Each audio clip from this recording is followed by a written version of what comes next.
Hi everyone, Nadia here and welcome home. Welcome to Sunday Healing Connection. This is a safe and judgment-free space where we work to be aware of how our mind separates us from the truth of what we are.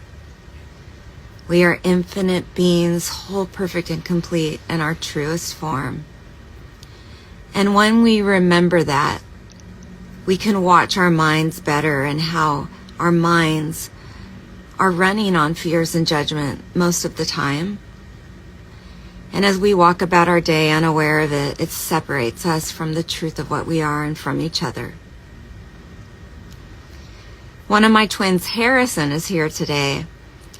And if he comes up, he may say hello. That is up to him. This week's theme is about the healing power of writing. There are three different ways, three different forms of writing that are included in my memoir, Home is Within You. And I want to encourage anybody that is mourning the loss of a loved one during this holiday season, that is seeking or needing to make an amends, or that is simply needing to heal a wound, to sit down and pick up a pen. Writing can not only heal you, it is so powerful for our loved ones to find those writings later. The only way I was able to write my memoirs if I began in terms of a perspective as though I was writing to my sons. And thus, every chapter begins with Dear Son. It says, Dear Son, when I visited the angels, you were there. Dear Son, you are not mere DNA. Dear Son, always wear your seatbelt. And when I had that frame of mind, I was able to write from my heart, write brutally honestly. And now it's in a book. And those are pieces of me, insight into their mother that my sons have. Yet I also found writings that my father left.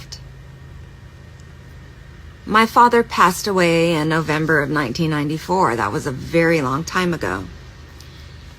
And I wrote the memoir.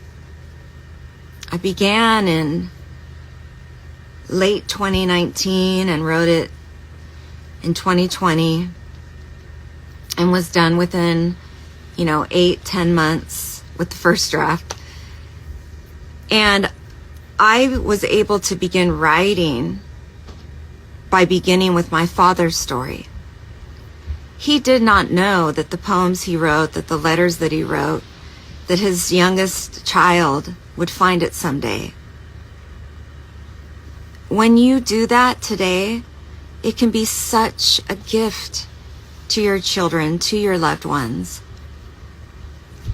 Another extremely powerful act is to write a letter to yourself as a child. What are the things that you wish your parent had told you? What are the things that you wish you had heard? Write all those down. It not only can be shown to somebody you're in a relationship with or to your child, but it is healing. It's healing your inner child.